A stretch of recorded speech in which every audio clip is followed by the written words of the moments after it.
Yep. Nope. Nope. Welcome back to Talkin Knicks. I'm very excited for this. We're going to see a wide range of emotions from four different individuals at four different times. If you don't know, welcome back from living under your rock. The Knicks traded who we thought was their franchise cornerstone, Kristaps Porzingis. A lot of moving parts in the trade. I am joined by the brothers, Ken and Greg Poon, Thomas J. Piccolo, and we are here to talk Knicks. So let's get it. Bow, bow, bow, bow, bow, bow, bow, bow, bow, bow. Welcome back to Talking Knicks, one of the most anticipated episode in show history. I'm gonna say that now, following up whatever was that solo job I did earlier this week. If you listen to that, bless your heart, and I appreciate you. Actually got a lot of fun feedback from that. Today, a couple days later, we've gone through months of talking about losing streaks, bad basketball. Is Trey Burke good? What can we do as Knicks fans? And here we are today from what started as what was a tweet about, hey, Kristaps might not be happy. He might be traded. 5 minutes later, he was traded. The Knicks receiving Dennis Smith Jr., Wesley Matthews Jr., DeAndre Jordan, a 2021 first-round pick unprotected, a 2023 top 10 pick protected. Dallas receives Kristaps Porzingis, the unicorn, Tim Hardaway Jr., the money-gobbling, low-efficient corn, Courtney Lee, and Trey Burke, in a deal that was the shock of the day. And let's go around the horn. I will start, as always, with Ken Poon. And Ken, I think another thing we need to mention is we've been joking for a while that we've been going to do a drinking podcast, which, I think is one of those things that always sounds exciting, and then it happens, and then people listen and they go, oh, no. But all of us have an adult beverage, so I'd like to hear your adult beverage and how you're doing, where you're at right now. Yeah, so I think it's funny that you say that because we have been saying like the season's off the rails, like things are going poorly. Let's just have one. And then this happened, and it was so out of the blue that now we just had to do it. So I am drinking Kent Falls Brewing Co. and the aptly named Some Vague Reassurance, Everything's Going to Be All Right. And I think that's what us as Knicks fans need right now. And so I pulled it out of the emergency stash just for this specific scenario. I love that. I had a nice moment today. I kind of went into shock for a little bit, and it's funny the impact of sports. I just started singing Bob Marley's "Every Little Thing's Gonna Be All Right," and my girlfriend was horrified. It looked like a scene out of a scary movie. It looked like I was gone, and I was just singing this Bob Marley's tune. No, and the thing is, like, I mean, I can't speak for the other guys, but I feel like that's kind of how it was for me too. Whereas, there's a one tweet, and then there's another tweet, and then all of a sudden things snowball and go out of control, and I'm just sitting there like, wait, is this really happening? Did this happen, or like, am I just in the Twilight Zone right now? But apparently, it happened. Speaking of snowballing, Tom Piccolo. How are you doing, brother? What are you sipping on? How you feeling, my mans? Jake, I'm doing okay. I will say, so I'm currently drinking a double IPA from Relic Brewing Company. It's a small brewery in Plainville, Connecticut. We're keeping it local, just in hopes that they'll sponsor us someday. One of these breweries, we just keep name dropping them. One of these days, they're gonna hop on the Talkin Knicks gravy train, but. I gotta say, I did not as soon as I found out, but shortly after finding out, I called my wife Rose, and I just wanted to talk to someone. I was home alone all day. I was working remotely, just sitting on the couch reading tweets. It's no way to live. So I called Rose, and I was talking to her, and I said, "Listen, I guess." She asked me how I was doing. I said, "Not so good," and I broke the news to her. broke the news to her that Porzingis got traded, and she said, "Tom, I really thought one of your loved ones passed away. Yeah. Like, you scared me. What are you doing?" So it put things in perspective a little bit, but it's a bummer. You kind of nurture these players for years when you start with them as a rookie, and you get behind them and you root for them, and you develop these athlete fan relationships, and when they end this way, it's weird. Yeah, it was it was unbelievable. Let's be honest. Let's to our anchor, our Usain Bolt, our closer, Mariano Rivera, Trevor Hoffman, Nador when he hit the game-winning shot to end that season, Greg Poon. Greg, walk us through where you're at, what you're sipping on, some of your emotions today. I'm drinking a Brooklyn Lager. Nice. Drink 3 every day to help keep me strong. No, I mean, I was distraught during the day. It's funny because yesterday I was on the phone with my mom, and she was like, "What are you doing?" I was like, "Watching the Knicks," and she's like, "They're like really bad. Why are you doing that?" Yeah. "I forbid you from watching them because I don't want you to be miserable." So then I texted her today. It's like, "Hey, Mom, the Knicks traded their best players, so we don't have to watch them anymore." She was happy. Yeah, Greg, you got me good last night. You sent a text and you said, verbatim, LOL, the Knicks are playing tonight. Because that's kind of where we're at. Like, oh, yeah, 10-game losing streak, sure. 2-23 in the last 25. I lost 12 straight at the Garden, 11 straight overall now. No, thank God we're mixing it up. Let's dive in, boys. And I there's a couple different ways we can go about this. I laid the trade out there. I'll say it again because there were a lot of pieces. The Knicks are receiving Dennis Smith Jr., the point guard they passed on to get Frank Nitti. We'll talk a lot about him. Wesley Matthews Jr., who's a wing veteran in this league. He's an expiring contract. DeAndre Jordan, former rebounding champ, also an expiring contract. A 2021 unprotected first, a 2023 top 10 protected first-round pick for Kristaps Porzingis, Tim Hardaway Jr. and his money, Courtney Lee and his money, and the Trey Burke show got thrown in there. And let's send it right back in the same order. Ken, I want you to go your initial emotions to where you are now, and I want to wait. I think it's a scale of 1 to 10 or a letter grade, but give me where you started and where you're at now. So, I mean, I guess it depends on where we're saying, where did I start? Because, like, the first tweets were, he had this meeting and he seemed unhappy. And I was like, okay, whatever. Doesn't really matter. He's at the end of the year, he's either a restricted free agent or he's accepting a qualifying offer, which seems unlikely because he'd have to walk away from just a boatload of money, which, like, people don't normally do. So I was like, that's not really a thing that's going to happen. I'm not going to worry about it. And then about 5 minutes later, there was another tweet from Woj that said, the Knicks took away from the meeting that he seems like he wants to be traded. So it wasn't like he said he wants to be traded. He said he wants out. Like, this is going to happen. And I was trying to grasp onto that for a second and be like, okay, like he seems like he wants to be traded. Maybe he doesn't actually want to be traded. Maybe the Knicks are looking into this too much and they're just kind of exploring their options and nothing's going to happen. Then the next tweet was, the Knicks will be imminently completing a trade with the Dallas Mavericks for Kristaps Porzingis. And I was like, what? I feel like we skipped a whole lot of steps. This just happens moments ago. Like, how did they go from there to having a deal in place for Porzingis? Like, did they not talk to anyone else? Did they not, like, say, hey, Pelicans, like, I know Anthony Davis wants to leave. Like, what if we throw you Porzingis and maybe a couple other things? Maybe he comes here.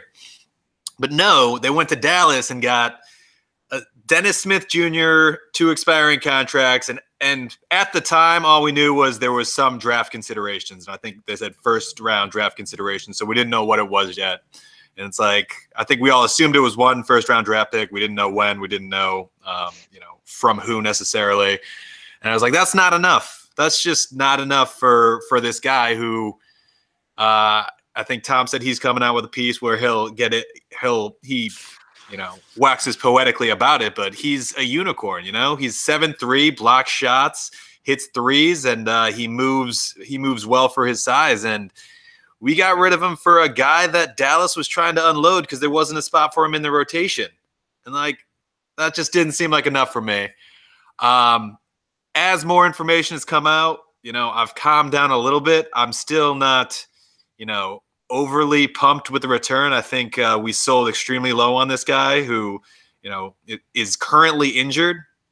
So if he came back and played a little while, maybe that's a risk for the Knicks. Maybe that's what they thought, but I feel like we sold low on this guy, he is a special player in this league. And we got back Dennis Smith Jr. in expiring contracts. I guess we also unloaded some contracts, but it is what it is. And, as we got deeper into the day, I kind of have to figure that there's more to this than initially meets the eye.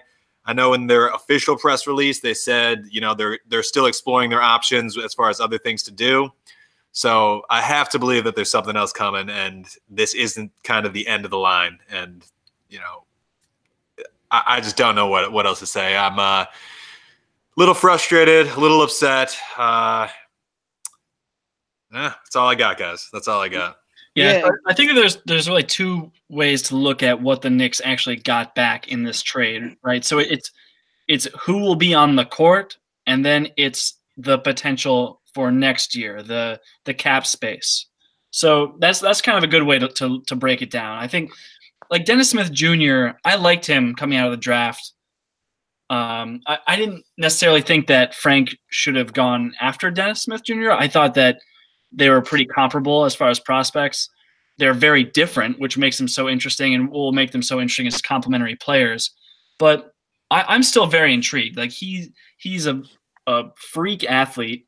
He can attack the rim. He can. I don't know. He can't really shoot that well, but I think better than Frank, which may not be saying much. But what I'm actually very interested in here is the cap space that this has opened up. So obviously Tim Hardaway Jr., Courtney Lee were on the books for next season too. They're both gone. So all the talk, all the speculation has been that the Knicks are going after these top tier free agents. So your Kevin Durant's, your Jimmy Butler's, your Kyrie Irving's. And so I guess my question to you guys would be if they don't hit on any of these guys, like if they end up with sort of a second tier free agent, say like a Tobias Harris or a Chris Middleton, was this a complete disaster? Those were some poetic words that ended with complete disaster. Greg, one thing I want to bounce off you that I think we have to come to grips with, because if it's not true, like you just can't get past it. I think when that initial tweet came out about Kristaps, that the meeting didn't go well, I feel like that was either, I don't want to say a smear campaign, but I feel like the Knicks didn't come out and then an hour later they made a trade. Like I think that was I saw that on Reddit a little bit. And if any of you want to fight that a little bit, I mean, I guess you can, but I've come to grips with that. I think there have been conversations going on for a little bit now, and that it wasn't just like, the Mavs called, let's rip it. I could, but with the Knicks, you never know. Greggy, what do you have on this? Yeah, I mean, I think that sounds right. I think they've been talking, and then today they met with Kristaps and probably said, like, are you sure you don't want to be here? And then he was like, yeah, I'm pretty sure. Then they're like, all right, bye, Felicia. Thank you, next. Thank you, next. Yeah, that's what they said. They didn't say bye, Felicia. Last year, they would have said bye, Felicia. Last year, yes. All right. I mean, initial reaction, I was stunned. I got a text from Tom that said, whoa, before I knew what anything was. So then I had to go to Twitter, check it out. Mark Stein saying some stuff. I mean, we initially, when that first report came out, we were like, who cares? Like Kenny said, he's restricted. Doesn't Yes. matter. And then I read the ESPN article like before the trade, and it was like, it seems like the two sides are heading for a separation. And I was like, what? This sounds like more serious than those two tweets indicated. And then it happened, and it was mayhem from there. But I mean, I think I'm gonna be the positive guy on this pod, as I've said. So I'll let us get into it, but I'll save my positivity for the show. Yeah, and I think the timeline is interesting here because I was pretty aggressive on Twitter. I came out and, it leaks out they're not happy with Porzingis. And then it comes out Porzingis isn't happy with the Knicks and he doesn't get their direction. And I was like, how do you not get their direction? A, you're the best player and you're broken right now. B, we're losing to get a better draft pick. And C, I mean, we're trying to we're letting money expire. Cantor's going to be off the book next year. Like, that's the direction we're heading in. How do you not know that? And then it comes out and the trade happens and it has that look like I just mentioned, like the Knicks just made a trade with the first person that called them, like, which it looked like it seemed like there was a hotline. Whatever number came through, the Memphis, you're going to give us Conley and Gasol? Double trouble? Let's punch it. So that was frightening at first, and then you kind of come to that realization. And I don't know if I want to pivot to Tom quick because let's be honest. The other thing we have to do here is that if you're glass half full or glass half empty, if you're a 50%, you have to realize that for some of these guys on the team, you end up getting skewed just because you have to. You're fans. You want it. So, I mean, some of the things we have to address is that Tim Hardaway Jr. is going to get paid good money for 2 more years to shoot 40%. We'd been hoping for a little while that he was going to turn it around, maybe when Porzingis came back. Now we kind of have to put that hat on and be like, okay, hopefully Tim Hardaway Jr. just is what he is, and we kind of had to get off his money. The second thing that I think is really important that's developed throughout this was, A, the 2 first-round picks coming through. B, the Kristaps situation and, his brother's his agent, and it sounds like this guy is going to be reluctant to re-sign anywhere and not hit the open market. So when you do start to put all these pieces together, I mean, it was frustrating at first because when it first came out, basically everyone was saying, well, the Knicks have 2 open free agent spots. Come on down. And you're like, the Knicks haven't signed a free agent ever. Ever. Allen Houston, where you at? Anthony Mason, shout out. Amare, anyone who's first name that starts with it? Kylo. So I think coming down from that now, I think an important positive. Like, I know you want to be the positive guy, but I think it's summed up best to say it this way: if you're going to be glass half full, go with the hey. We've got Knox, Mitchell Robinson, Frank, Dennis Smith Jr., Alonzo Trier, and potentially 7 first-round picks over the next 5 years, including this year's, which can be Zion. So I guess if you're going positive zone, the books are cleared. We have some youth. We're going to have more youth coming in. I think this trade is still going to be heavily decided by what free agents come to town. So, Tom, I don't know if you want to rip on THJ real quick. I think maybe we'll save some of the free agent stuff for the voicemails we have coming up. Yeah, I'll say one thing I'm not worried about is THJ coming back to bite us. Like him outperforming, his contract in Dallas and Knicks fans being like, oh, I can't believe we let him walk. I don't see any reality where that's the case. That's not going to keep me up at night. Absolutely no. So I think one funny thing was, earlier this week I sent a fake Tim Hardaway Jr. trade. I don't remember what it was, but it was like pretty bad. It was like something bad, and I was like, is this what we have to do to get rid of Tim Hardaway Jr.? And Tom said, I think as long as you're not giving up 5 first-round picks to get rid of Tim Hardaway Jr., you got to do it.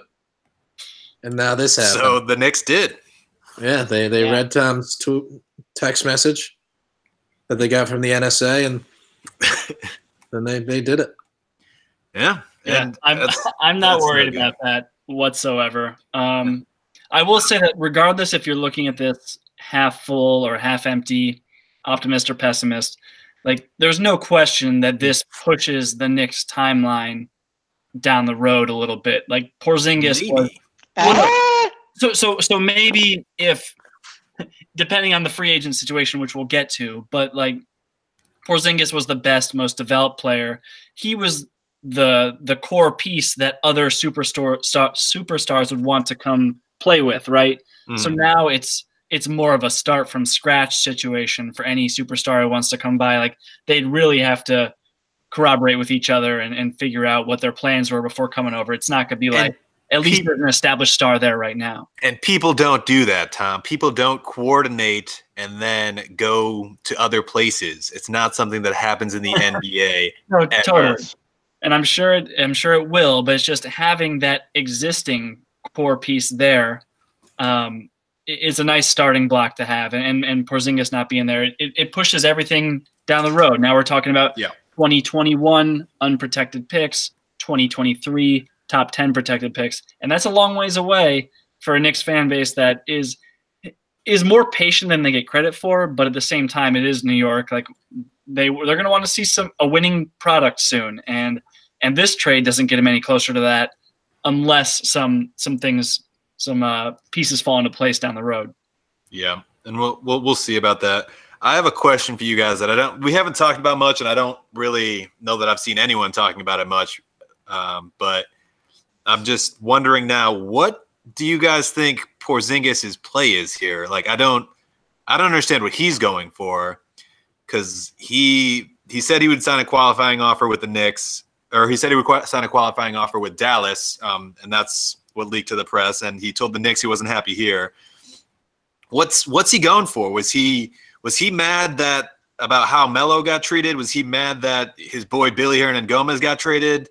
I don't know if you saw, but his only tweet since the trade was he posted a video of him and Doncic with a few emojis that was just like eyes open and then like a smirk. So what's he doing? Anyone know? So he's signing the qualifying offer in Dallas. So that means that he'll become an unrestricted free agent after next season. That's right. That's what he said. So he says that, but the qualifying offer is 1 year for $7.5 million, whereas the max that Devin Booker signed was 5 years, $158 million. And if the cap goes up, it'll be bigger than that. And the cap's going to go up, so it'll be like 5 years, 160 something million. So but it's really comparing that first year to that first year, which is still a big difference for sure. But like Porzingis will get those extra years when he's an unrestricted free agent. He would, but he's been injury prone, right? He hasn't played a full season, and like he's coming off an ACL injury. So like maybe if there was one guy I would not recommend taking the qualifying offer for, it's everybody, but him in particular, as someone who has been injury prone and has a unique build that we don't know how healthy he can stay. Ken, and I think that's the interesting point. I think you opened with Zinger, and I think it's going to be – I think Kristaps played a game of chicken, and I think he won. And I think what happened was, and I mentioned that the Knicks had talked around a little bit on Zinger, or I'm praying the Knicks talked around about Kristaps Porzingis. And I'm guessing there wasn't a huge market for Kristaps, or value-wise there wasn't. And I think this just kind of perfect storm where Zinger kind of kept being a brat a little bit, and his camp is his brothers, and they were doing a lot. And I think the Knicks kind of stumbled into this land where they're like, you know what? We can get a pretty good haul for this guy. We can clear our cap. We can build for something bigger, maybe. And let's be honest, the risk here, the Mavericks have a lot of risk here. They think they can convince Zinger to stay with Dirk and Doncic, which I think they can too, because I think he was playing a little bit of chicken. I think he's going to have to sign. I think he's going to have to sign that contract. A 7'3" guy coming off an ACL injury, like there's a chance. I don't want to say he's injury prone, but I mean there's a chance his career can take a much different path. So I think he played a game of chicken. I think he kind of won, and I think the Knicks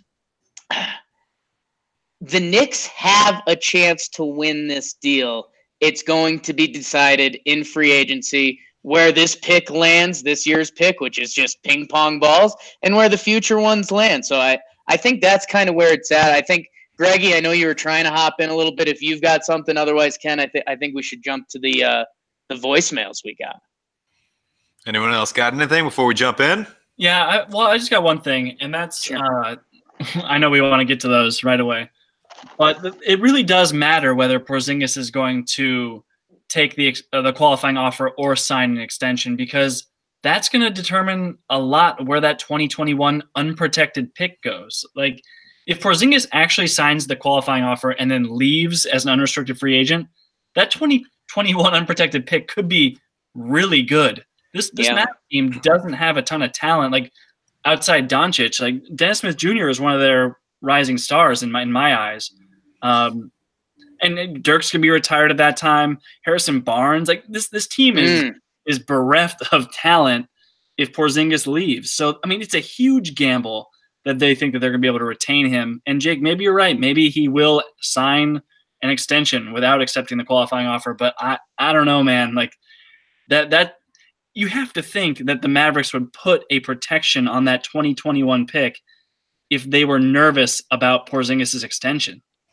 Yeah, and this is something that I say a lot to you guys. I don't know if I've tweeted out, but it's really easy to walk away from other people's money. And, like, it's really easy to say you're going to walk away from – it'd be like a $25 million difference in that first year, and then potentially, not having locked up the next 4 years and being, having an injury risk.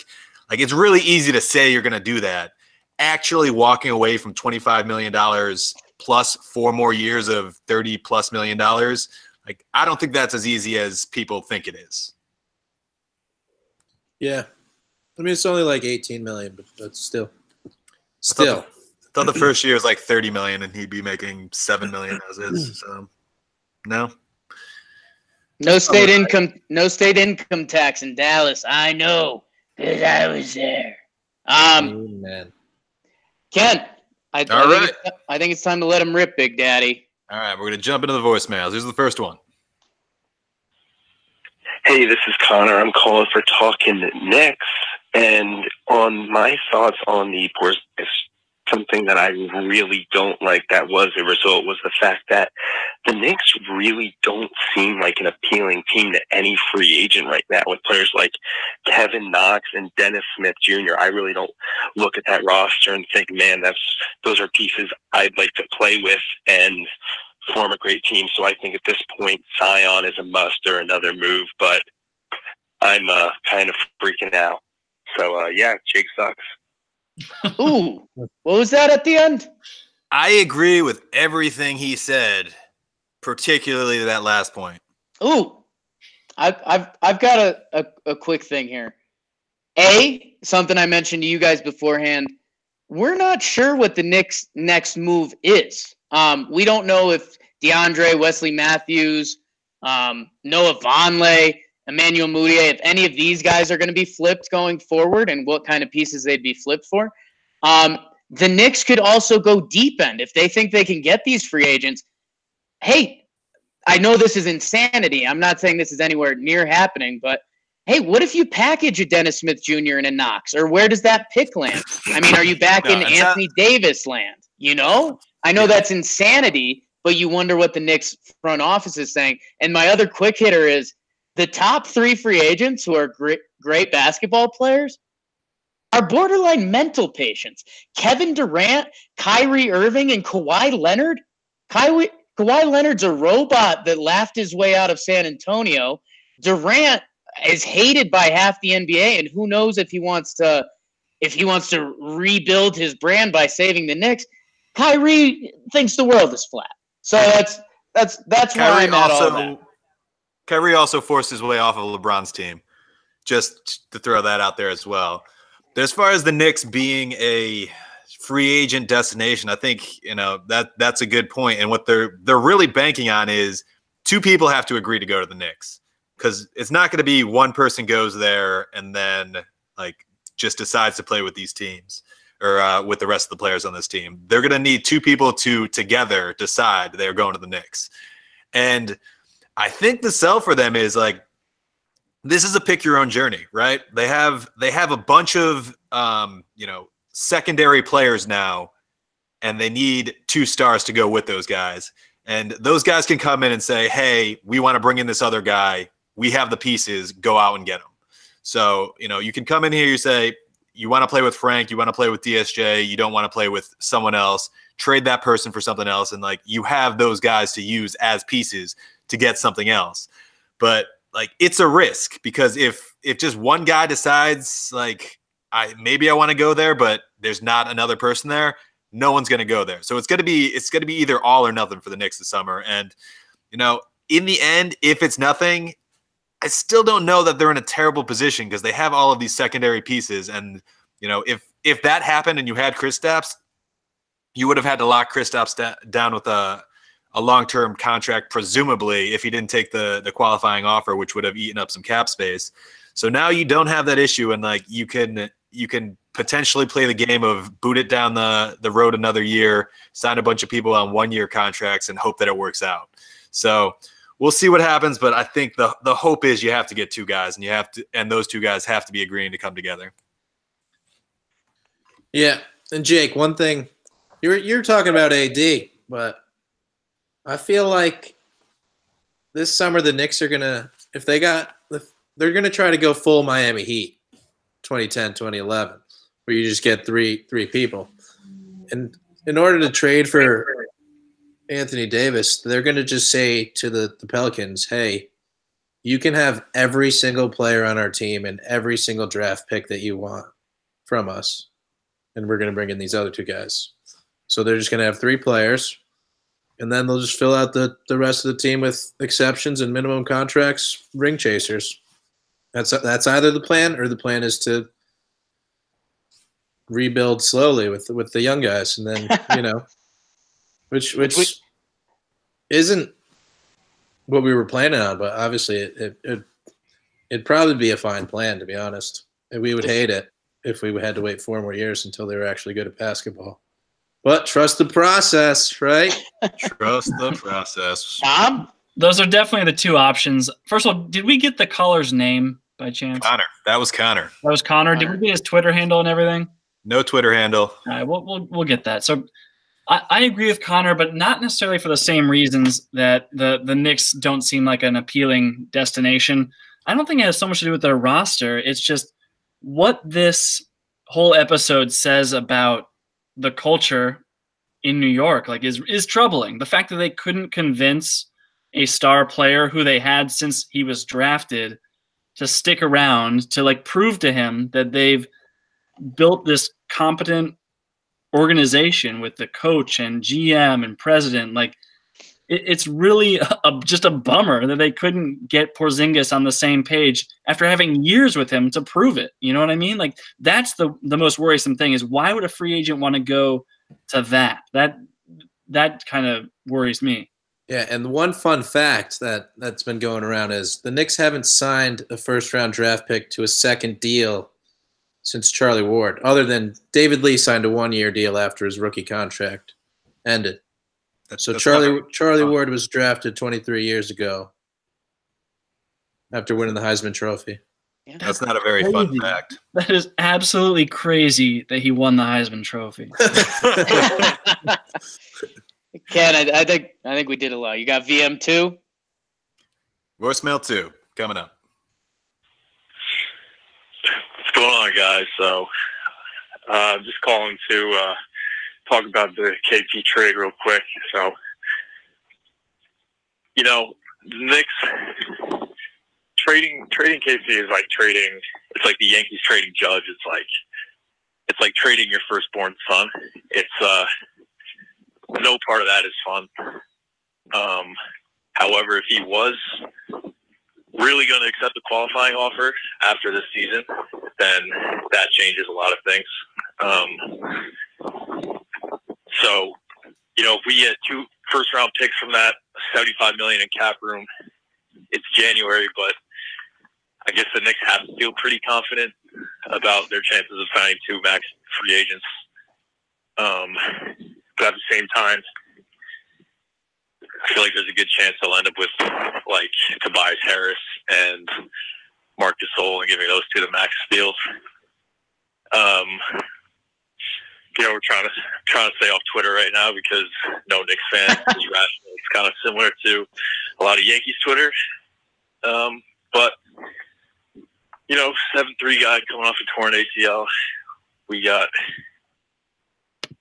some room to make some moves this summer. I hate that we got to trade him, but the deal itself, it looks like we got 2 extra first-round picks out of it. Could have been worse. So that's my take on it. I don't really know how it's going to play out yet, but anyway. All right, thanks, guys. Bye. That was perfect analysis. I'm pretty sure that's basically exactly how I feel. As a Knicks fan, you just assume that you're getting Marc Gasol and Tobias Harris. He's absolutely right. And I think that's the worst case scenario. And we joked a few weeks ago where I think Tom brought up a worst case scenario, and then I said that the actual worst case scenario was we blow all of our money on overpaying second tier free agents after we strike out on everyone. And that would be bad. But I think it's like I said before, if we strike out on everyone, I have to hope that we just give people a lot of money on 1-year contracts and go for it again the next year. Like I can't if they sign second tier guys on long-term contracts, I'm going to freak out. I'm kind of hoping that Kentavious Caldwell-Pope just signs really, really big 1-year contracts way above his market value with teams that don't actually want him for the rest of his career. And he just ends up making like the most money of any NBA player ever. Would be good. Would be good. Just the most opportunistic player ever. That's pretty good. Yeah, but I think that was a much more reasonable take, and I feel like that's how I'm getting more and more like I'm not happy with it, but I'm getting more and more like okay with it. Like, all right, this happened. Like, we have some options moving forward. We have a lot of cap space. We have these two additional draft picks to potentially make moves with. Like, and I think now that he's gone, I think we could take off the rose-colored glasses on Porzingis, to use a phrase that Tom overused all of last season, and just like, to be honest, he was pretty injury-prone, and he wore down each season as the season went on, and despite the fact that he's been in the league for 3 seasons, we just don't know really what we have with him. So I'm just trying to talk myself into this whole thing. I don't know if I'm going crazy and just trying to make this whole thing work in my mind, but that's where I'm at right now. It might change in the next 10 minutes. We'll see. I'm looking forward to when Frank gets traded and you take off the rose-colored glasses. I don't know if that'll happen. I still love Danilo Gallinari, so he's way better than Frank. Hammer? You bite your tongue.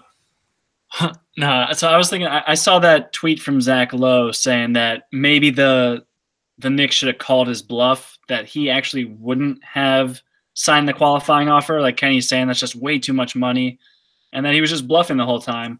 Do you guys think? I mean, so I looked it up. It's $20 million in year 1, and like I said, I mean, $110 million over 5 years.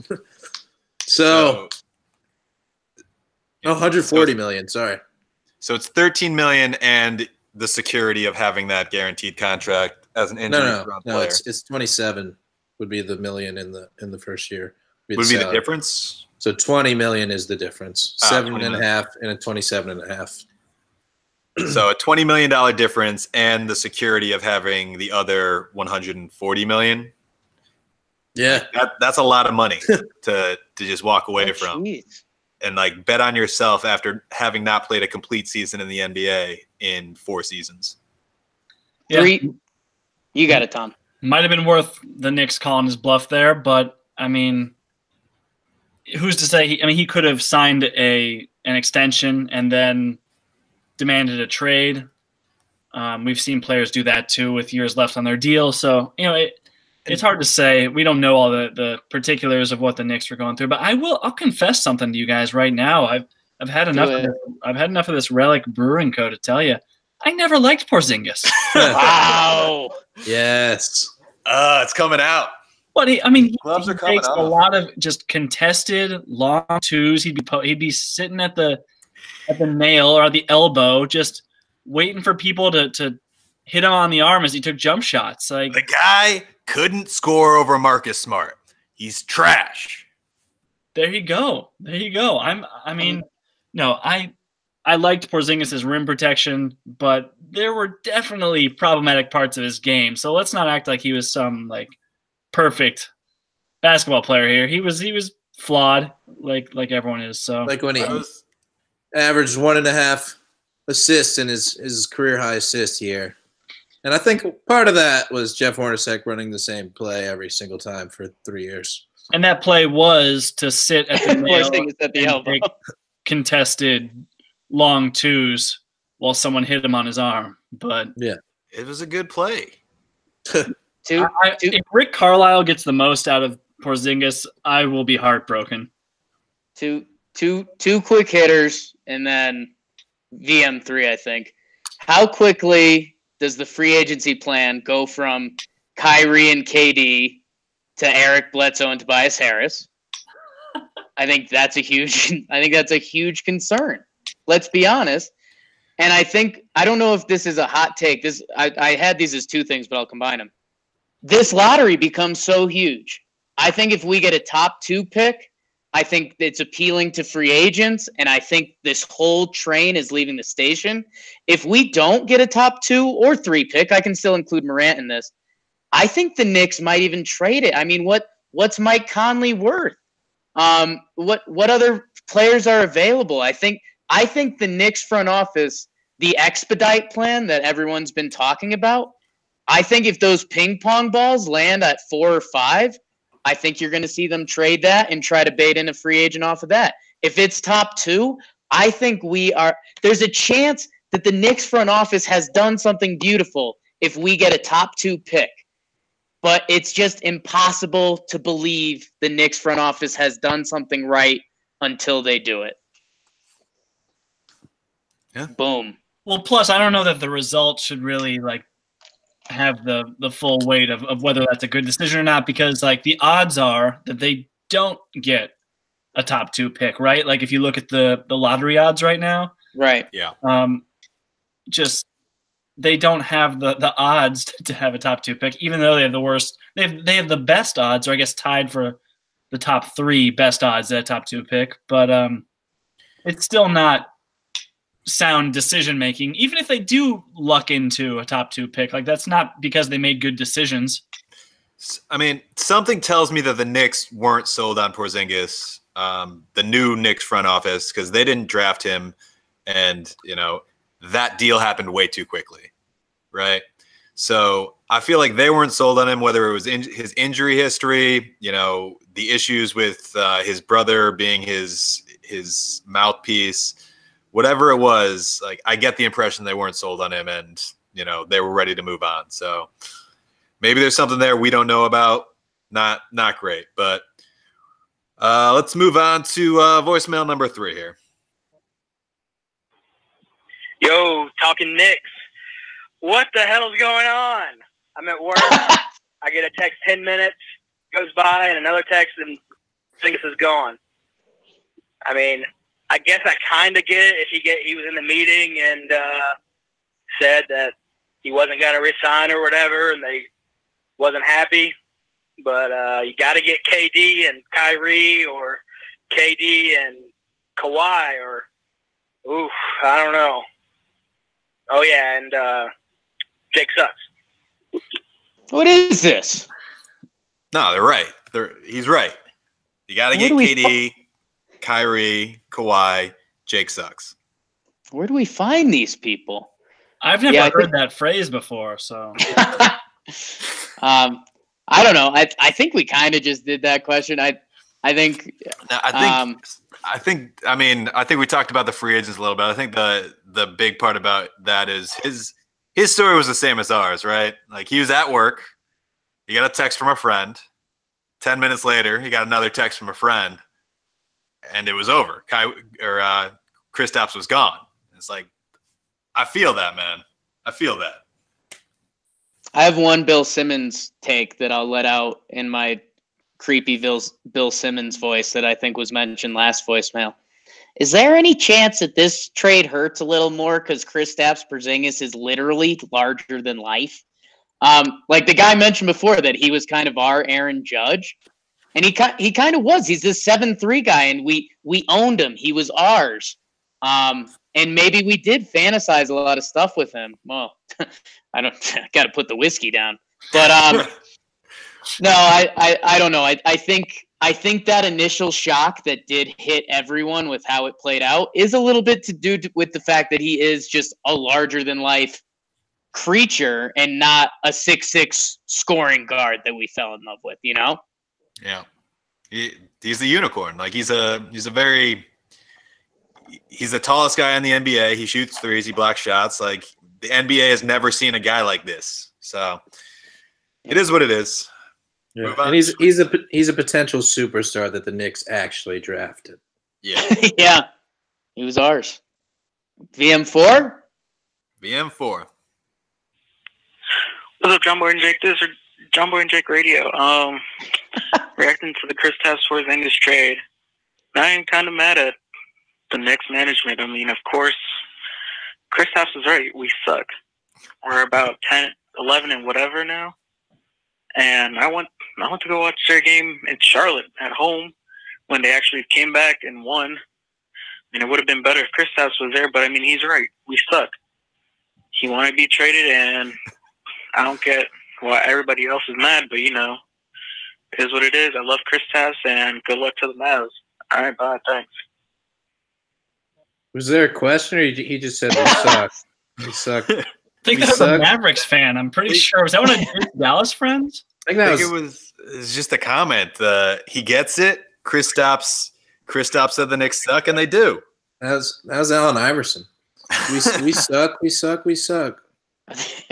Did I black out and call that when I was driving today? I don't know. I mean, he was at one of the Knicks wins, though. He was at one of the Knicks 10 wins this year. That's a lottery. Guys, good luck. Special. That guy was right too. The Knicks do suck.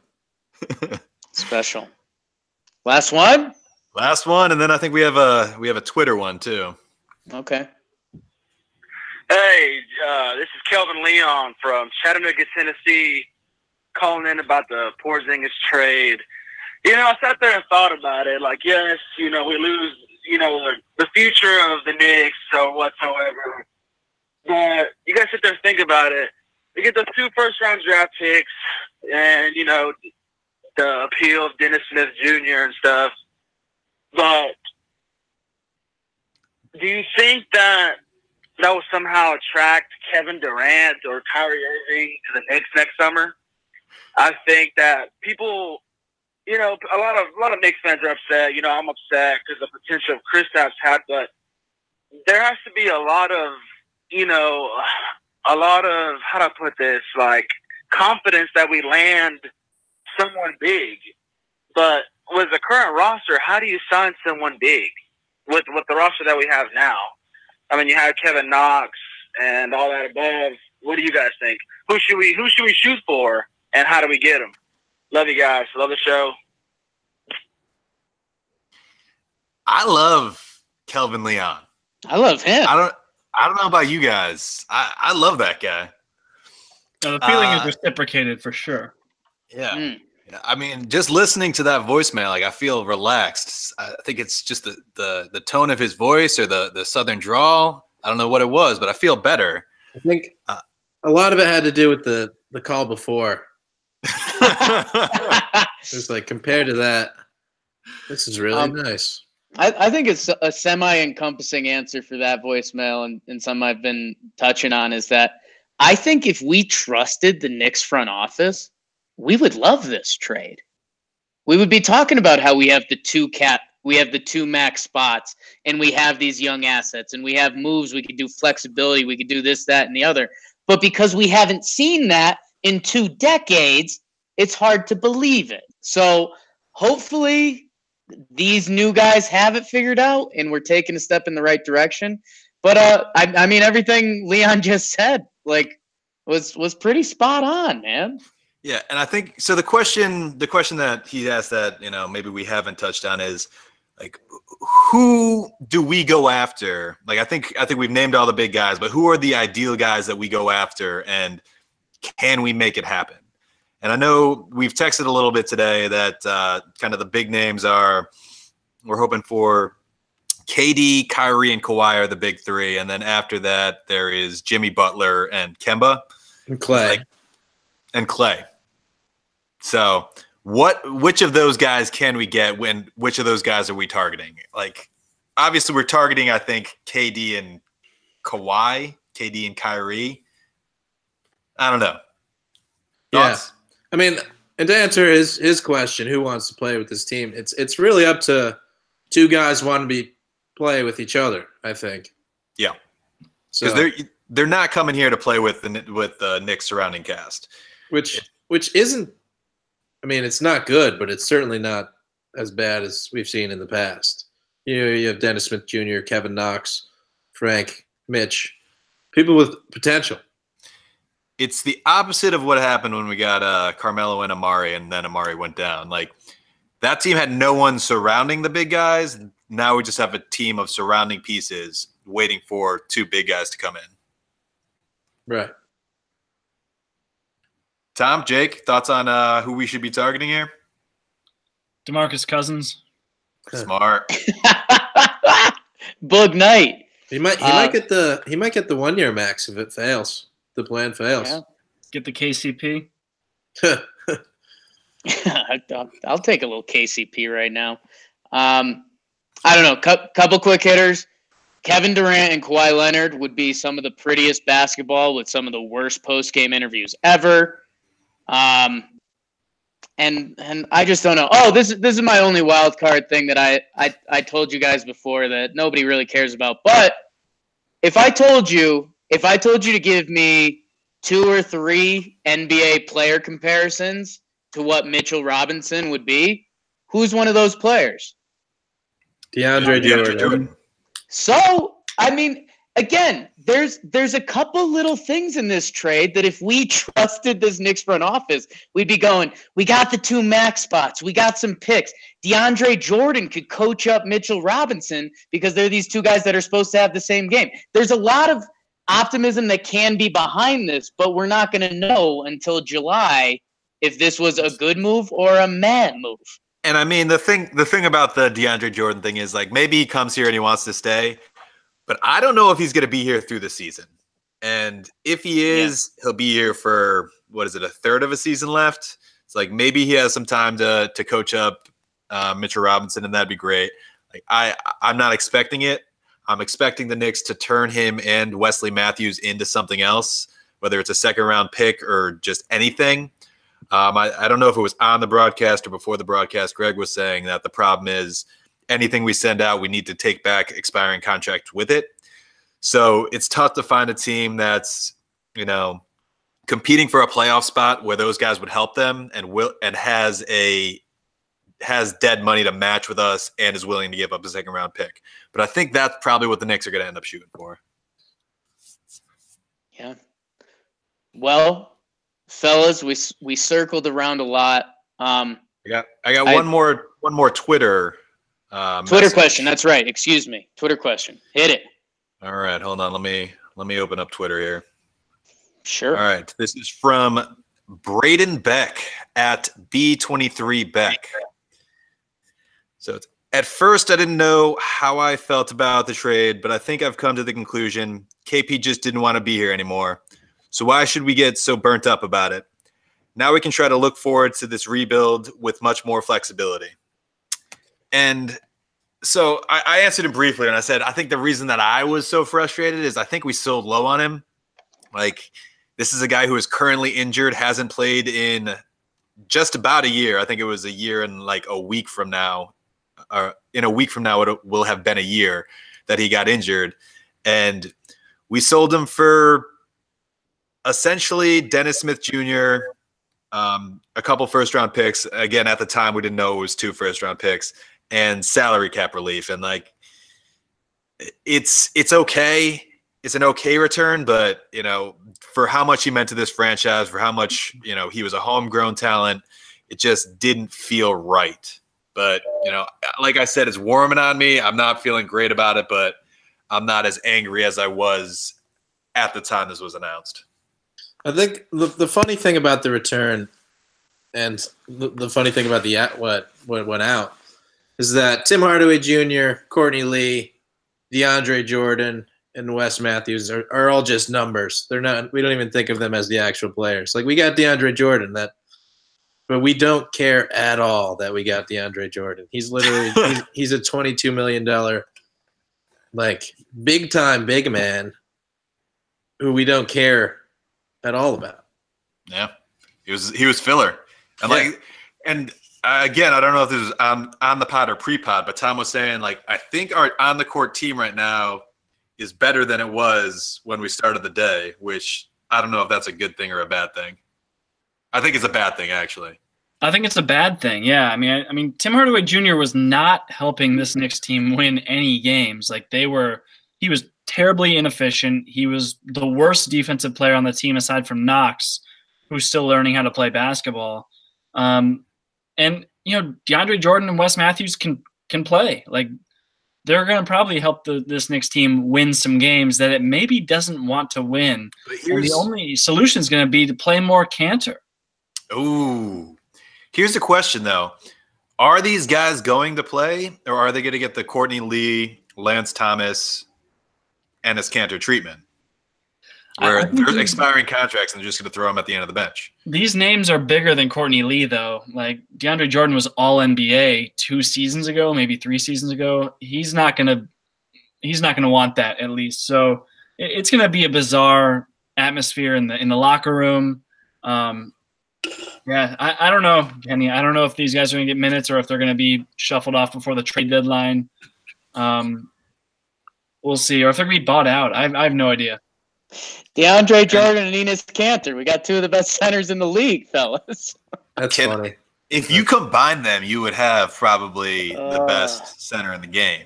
Like, if you had Kanter's offensive game and Jordan's, like, athleticism and defense, that's a great player. Yeah. Let me ask you guys this. Sure. How much would you love to see DeAndre Jordan and Mitchell Robinson on the court at the same time? Not a ton. That doesn't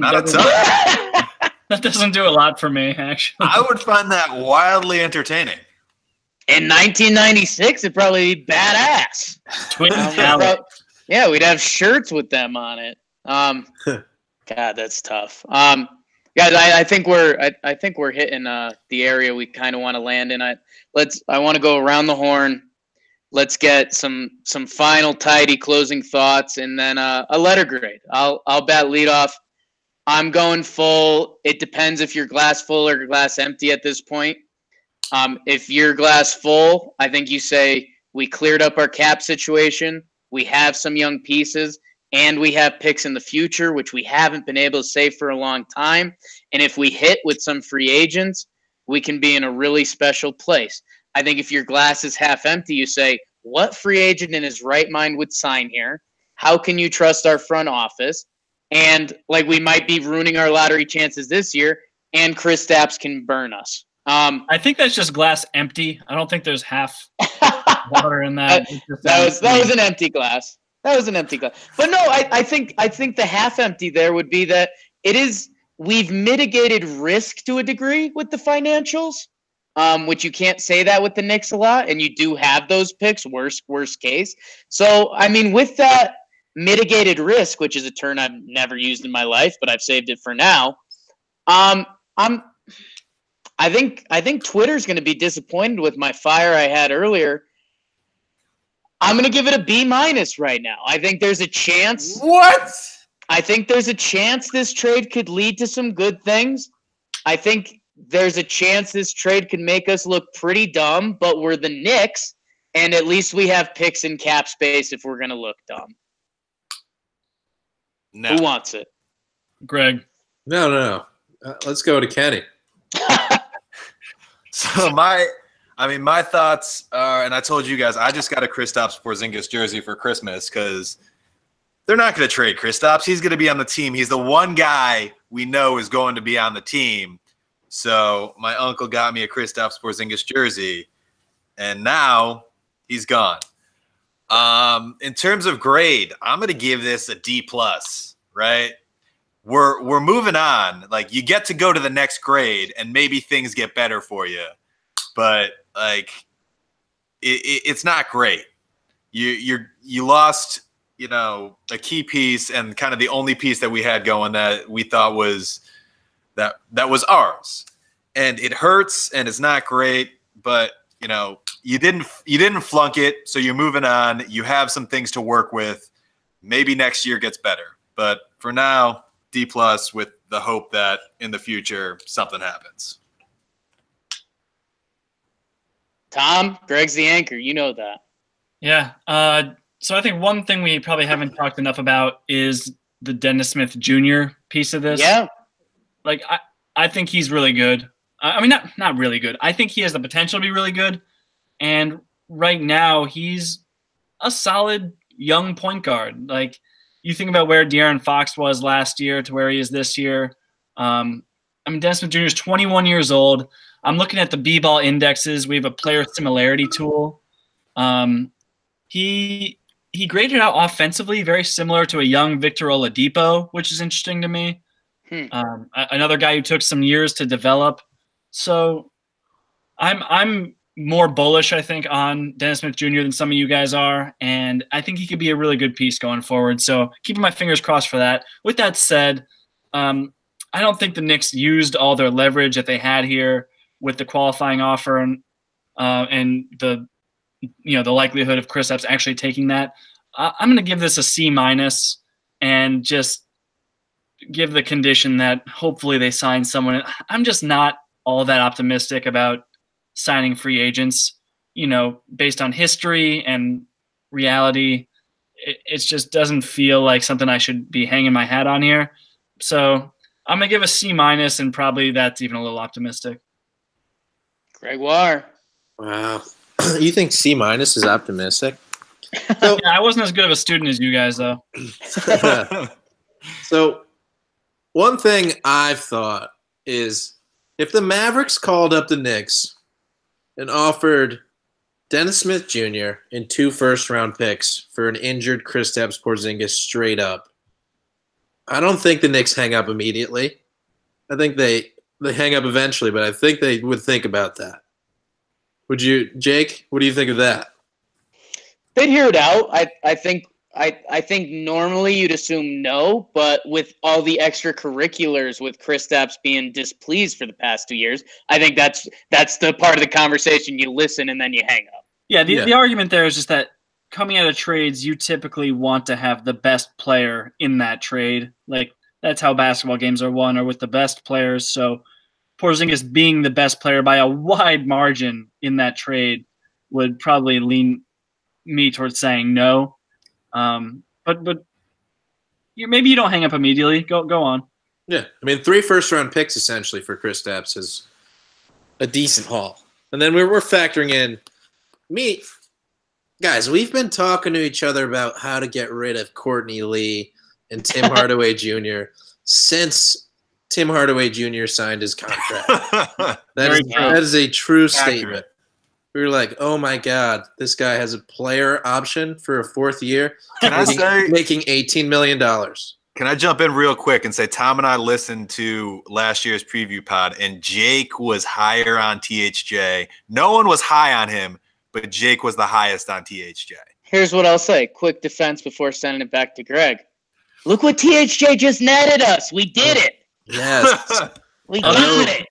Other quick defense, Kenny and I don't just listen to old Talkin' Knicks episodes when we hang out with each other. So. Tough look.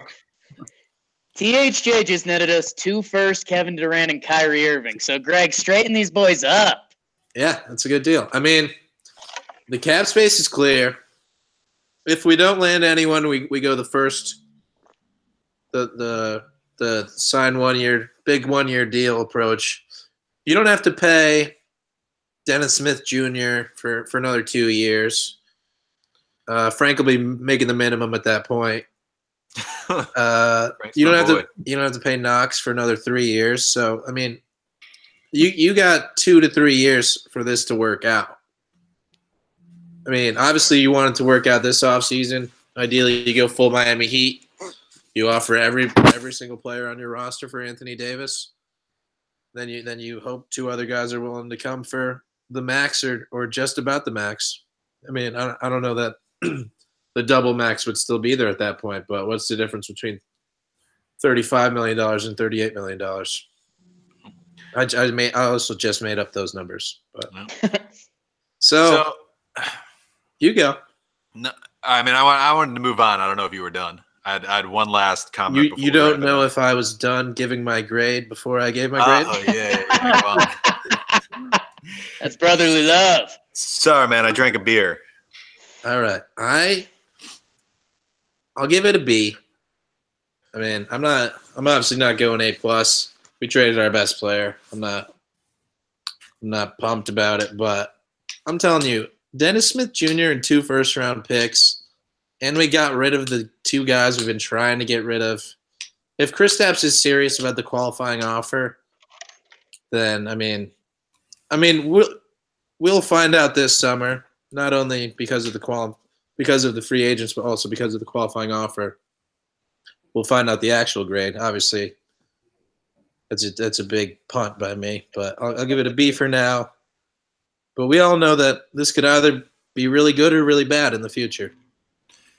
Time will tell.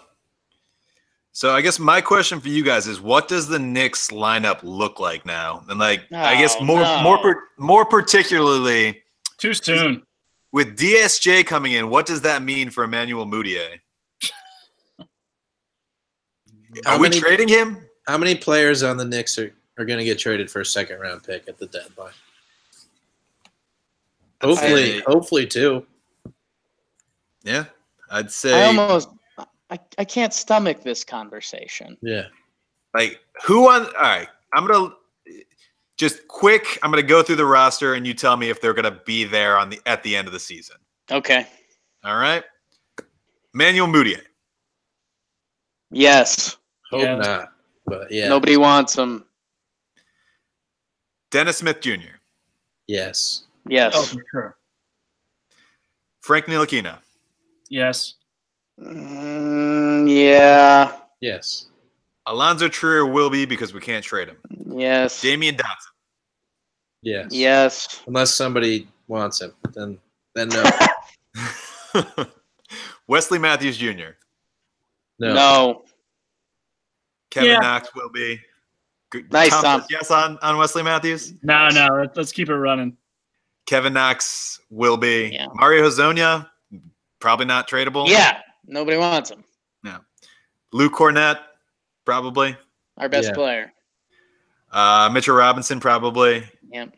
Noah Vonleh. No. I think yes. I think this opened the cap space for now. You got the huge space, and you're like, maybe we could just if we want to. Yeah, we can just keep this guy if we want to now. You can just overpay Noah Vonleh instead of. Smart. That's what why do you think we cleared up space, Tom? I don't want to know, Greg. I don't want to know. DeAndre Jordan. No, he can't be on this team. DeAndre Jordan cannot be on this team at the end. I tweeted that little thing about him being very close friends with Kevin Durant. They're like best friends from Team USA or something. Maybe you could sign him to something reasonable and have him recruit KD. That could be fun. Yeah. I have a weird feeling the Knicks front office believes in the DeAndre Jordan Mitchell Robinson connection. That's my life. It'd be fun. Enes Kanter. No. He's gone. He's still on the team. I can't believe he's made it this far. That was the biggest problem with this trade, is that at the end of it, Enes Kanter is still on our team. Is he? Lance Thomas. Stop. Yeah, I mean Lance Thomas will be there. He's a player coach. That's it. That's everyone. Everyone except for the two ways, which are Isaiah Hicks and Kadeem Allen. Okay. Probably the best player on the Knicks now. Yeah, he'll be starting. Get your Kadeem Allen jerseys at places where jerseys are sold. Boys, you know what? This is going to be, well, until we see free agency and how the ping pong balls drop, this is going to be one of the bigger episodes of Talking Knicks there is. For everyone that called in, thank you so much. Everyone that was tweeting at Talking Knicks, at myself today, it was a lot of fun. It's why Twitter's cool. I had a couple people just screaming at me like, "Yo, pod!" And I was like, "Yeah, I'm here for that." So thank you guys so much for your support. If you could leave a 5-star review, we appreciate that. Follow all these guys on Twitter at Greg Poo Knicks. That's not his Twitter name. What is your Twitter name, Greg? At GP Smooth, GP Sweaters? No, it's at the real _GP. But you don't need to follow me on Twitter. You might like it though. I don't tweet Knicks stuff. I tweet from the Talkin' Knicks account. Yeah, that's true. Follow that. Ken, you're on there. I don't have a separate Twitter account anymore. I have at Talkin' Knicks and at Talkin' Knicks Pod. I tweet from at Talkin' Knicks Pod if it's something that's too juicy to pin on the rest of you guys. I'm hyping up both your Twitters and you both bailed. Tom Piccolo, B-Ball Index, Senor Swag, at Tom Piccolo. It's got to be something like that. I saw it today. It's pretty close. It's at Tom _Piccolo. Well, so just follow that. You know, don't even. But at the same time, no, dude. Tom's got some really fun stuff out there between his articles and just tripped walking today. LOL. Good tweet, Tom. Thank you guys so much. Try to be optimistic. It's tough. I think if you want to be mad at this trade, you're right to be. If you want to be happy and optimistic with this trade, you have the right to be. Which honestly, in Knicks land, those are better odds than we normally have. So for the Talking Knicks team, I am at Talking Jake Storielli.